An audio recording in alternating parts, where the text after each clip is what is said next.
ഈശോ മിശിഹായ്ക്ക് സ്തുതിയായിരിക്കട്ടെ. ജാൻ SS മീഡിയയിലേക്ക് എല്ലാവർക്കും സ്വാഗതം.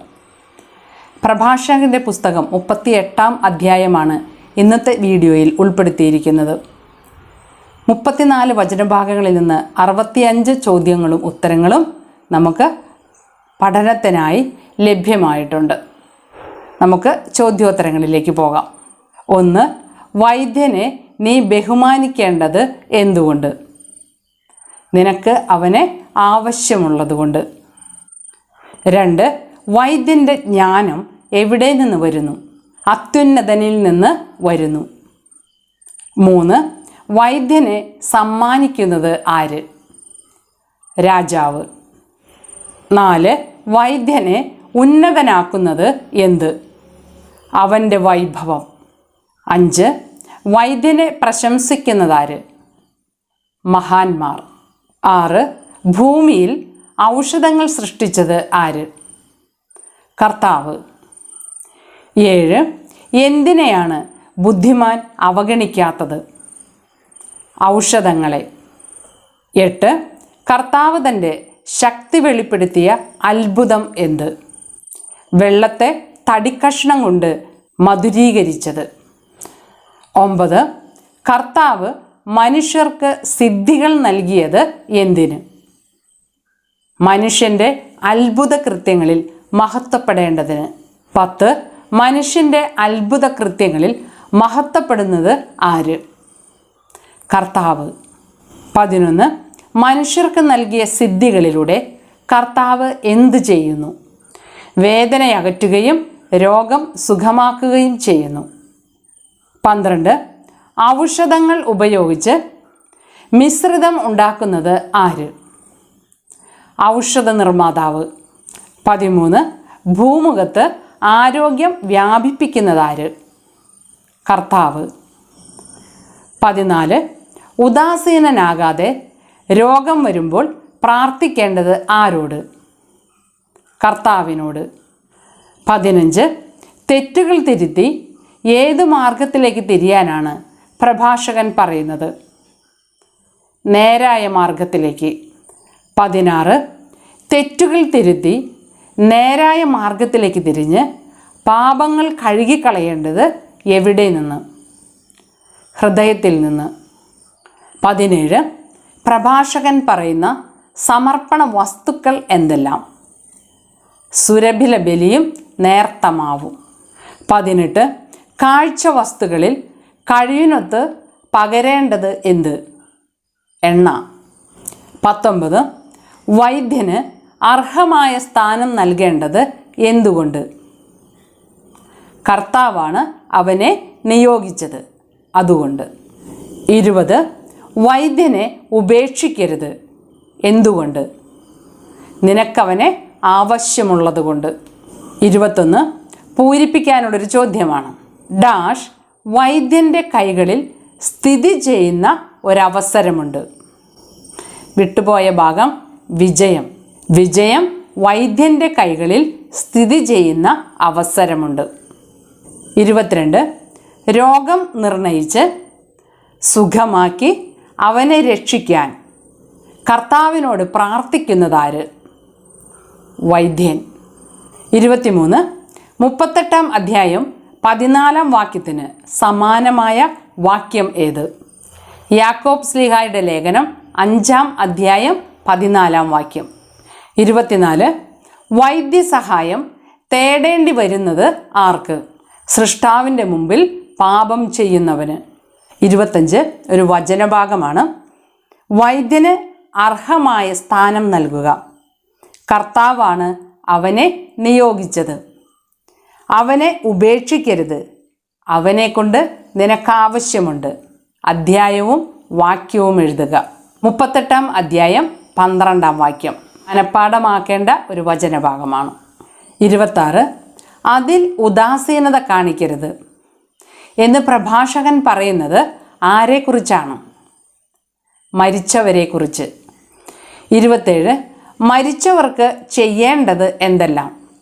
3 കാര്യങ്ങളാണ് മരിച്ചവർക്ക് വേണ്ടി ചെയ്യണമെന്ന് പ്രഭാഷകൻ പറയുന്നത്. 1. അവരെ ഓർത്ത് കരയുക.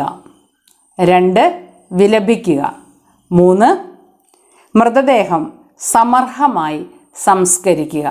അപ്പോൾ 3 കാര്യങ്ങളാണ്: മരിച്ചവരെ ഓർത്ത് കരയുക, വിലപിക്കുക, മൃതദേഹം സമർഹമായി സംസ്കരിക്കുക. 28 മരിച്ചവർക്ക് വേണ്ടി വിലപിക്കേണ്ടതെങ്ങനെ? കഠിന വേദന കൊണ്ടെന്ന പോലെ. 29 മരിച്ചവരെ പ്രതി കരയേണ്ടതെങ്ങനെ? വേദനാപൂർണമായി. 30 പൂരിപ്പിക്കാനുള്ളൊരു ചോദ്യമാണ്. വിലാപം ഡാഷ് ആയിരിക്കട്ടെ, തീഷ്ണതയുള്ളതായിരിക്കട്ടെ. വിലാപം തീഷ്ണതയുള്ളതായിരിക്കട്ടെ. 31 മരിച്ചവരെ ഓർത്ത് വിലാപം ആചരിക്കേണ്ടത് എങ്ങനെ? അവരുടെ യോഗ്യതയ്ക്കനുസരിച്ച്. 31 മരിച്ചവരെ ഓർത്ത് 1-2 ദിവസം ദുഃഖം ആചരിക്കേണ്ടത് എങ്ങനെ? അവരുടെ യോഗ്യതയ്ക്കനുസരിച്ച്. 32 മരിച്ചവരെ ഓർത്ത് അവരുടെ യോഗ്യതയ്ക്കനുസരിച്ച് എത്ര ദിവസമാണ് ദുഃഖം ആചരിക്കേണ്ടത്? 1-2 ദിവസം. 33 1-2 ദിവസത്തെ ദുഃഖാചരണത്തിന് ശേഷം എന്താണ് ചെയ്യേണ്ടത്? ആശ്വസിക്കുക. 34 പൂരിപ്പിക്കാനുള്ളൊരു ചോദ്യമാണ്. 2 ഭാഗങ്ങളാണ് വിട്ടുപോയിരിക്കുന്നത്. ദുഃഖം ഡാഷിൽ കലാശിക്കുന്നു, ഡാഷ് ശക്തി കെടുത്തുന്നു. ദുഃഖം മരണത്തിൽ കലാശിക്കുന്നു, ഹൃദയവേദന ശക്തി കെടുത്തുന്നു. 35 വിനാശത്തിൽ ശമിക്കുകയില്ലാത്തത് എന്ത്? ദുഃഖം. 36 ദരിദ്രൻ്റെ ജീവിതം എന്ത് നിറഞ്ഞതാണ്? ഹൃദയഭാരം. 37 ജീവിതാന്തം ഓർത്ത് അകറ്റി നിർത്തേണ്ടത് എന്ത്? ഹൃദയഭാരം, ഹൃദയദുഃഖം. 38 മരിച്ചവർക്ക് നീ ഒരു നന്മയും ചെയ്യുന്നില്ല, എന്നാൽ ഹൃദയഭാരത്തിൻ്റെ അനന്തരഫലം എന്താണെന്നാണ് പ്രഭാഷകൻ പറയുന്നത്? നിന്നെ തന്നെ ഉപദ്രവിക്കുന്നത്. 39 ഇന്നലെ ഞാൻ, ഇന്ന് നീ. അധ്യായം വാക്യം എഴുതുക. 38-ാം അധ്യായം 22-ാം വാക്യം. 40 ആര് വിശ്രമിക്കുമ്പോൾ അവനെക്കുറിച്ചുള്ള സ്മരണയും അവസാനിക്കട്ടെ എന്നാണ് പ്രഭാഷകൻ പറയുന്നത്? മരിച്ചവൻ. 41 വിശ്രമത്തെ ആശ്രയിച്ചിരിക്കുന്നത് ആരുടെ വിജ്ഞാനമാണ്? പണ്ഡിതൻ്റെ. 42 ജ്ഞാനം ലഭിക്കുന്നത് എപ്പോൾ? വ്യഗ്രതയൊഴിയുമ്പോൾ. 43 ഉഴവുചാലുകളെപ്പറ്റി ചിന്തിക്കുന്നതാര്? കലപ്പ പിടിക്കുന്നവൻ. 44 പുതിയ രൂപങ്ങൾ നിർമ്മിക്കുന്നതിലും ചൈതന്യമുള്ള ചിത്രങ്ങൾ രചിക്കുന്നതിലും പണിക്കുറ തീർക്കുന്നതിലും മനസ്സിരുത്തുന്നത് ആര്? മുദ്ര കൊത്തുന്ന കൊത്തുപണിക്കാരും കരവേല വിദഗ്ധരും. 45 അഗ്നിയിൽ തട്ടിവരുന്ന കാറ്റ് അവൻ്റെ മാംസത്തെ ഉരുക്കിക്കളയുന്നു. ആരുടെ? ഉലയൂതുന്ന ഇരുമ്പ് പണിക്കാരൻ്റെ. 46 ഇരുമ്പ് പണിക്കാരൻ ഊതുന്നത് എന്ത്? ഉല. 47 ഉലയിലെ ചൂടേറ്റ് ഇല്ലാതാകുന്നത് ആര്? ഇരുമ്പ് പണിക്കാരൻ. 48 ഇരുമ്പ് പണിക്കാരൻ്റെ കാതിൽ കേൾക്കുന്നത് എന്ത്? കൂടമടിക്കുന്ന ശബ്ദം. 49 ഇരുമ്പ് പണിക്കാരൻ്റെ കണ്ണുകളിൽ പതിക്കുന്നതെന്ത്? പണിത്തരങ്ങളുടെ രൂപഭംഗി. 50 പണിക്കുറ തീർത്ത് അലങ്കരിക്കാൻ അവൻ ദത്തശ്രദ്ധനാണ്. ആര്? ഇരുമ്പ് പണിക്കാരൻ. 51 സർവദാ കൃത്യനിർവഹണത്തിൽ മുഴുകിയിരിക്കുന്നത് ആര്? കുശവൻ. 52 കുശവൻ ജോലി ചെയ്യുന്നത് എങ്ങനെ? കാലുകൊണ്ട് ചക്രം തിരിച്ച്. 53 എണ്ണം നോക്കി പ്രയത്നം നിർണയിക്കുന്നത് ആരുടെ? കുശവൻ്റെ. 54 കൈകൊണ്ട് കളിമണ്ണിന് രൂപം നൽകുന്നത് ആര്? കുശവൻ. 55 കുശവൻ ശ്രദ്ധ പതിപ്പിക്കുന്ന മേഖലകൾ ഏതെല്ലാം? 4 മേഖലകളാണ് പ്രഭാഷകൻ പറയുന്നത്. 1. കൈകൊണ്ട് കളിമണ്ണിന് രൂപം നൽകുന്നു. 2. കാലുകൊണ്ട് കുഴച്ച് പാകമാക്കുന്നു. 3. മിനുക്കുന്നതിൽ ശ്രദ്ധ പതിപ്പിക്കുന്നു. 4. തീച്ചൂള വൃത്തിയാക്കുന്നു. 56. കരവിരുതിൽ ആശ്രയിക്കുന്നവർ ആരെല്ലാം? 4 പേരെയാണ് പ്രഭാഷകൻ നമുക്ക് പരിചയപ്പെടുത്തുന്നത്. 1. ഇരുമ്പ് പണിക്കാരൻ.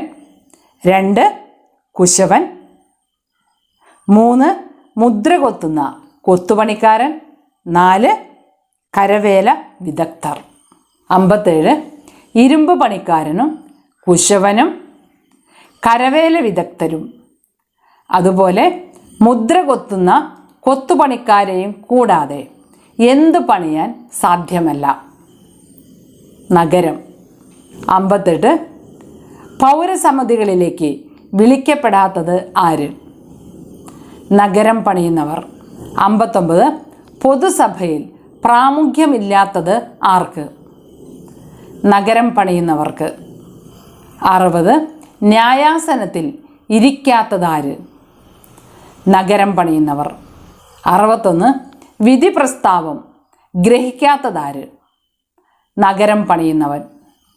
62. അനുശാസനമോ വിധി പ്രസ്താവമോ വ്യാഖ്യാനിക്കാൻ സാധിക്കാത്തത് ആർക്ക്? നഗരം പണിയുന്നവർക്ക്. 63. ആപ്തവാക്യങ്ങൾ പ്രയോഗിക്കുന്നില്ല ആര്? നഗരം പണിയുന്നവൻ. 64. ലോകത്തിൻ്റെ ഘടന അവർ നിലനിർത്തുന്നു ആര്? നഗരം പണിയുന്നവർ. 65. തങ്ങളുടെ തൊഴിലിനെക്കുറിച്ച് പ്രാർത്ഥിക്കുന്നതാര്? ഇരുമ്പ് പണിക്കാർ, മുദ്ര കൊത്തുന്ന കൊത്തുപണിക്കാർ, കുശവൻ, കരവേല വിദഗ്ധർ.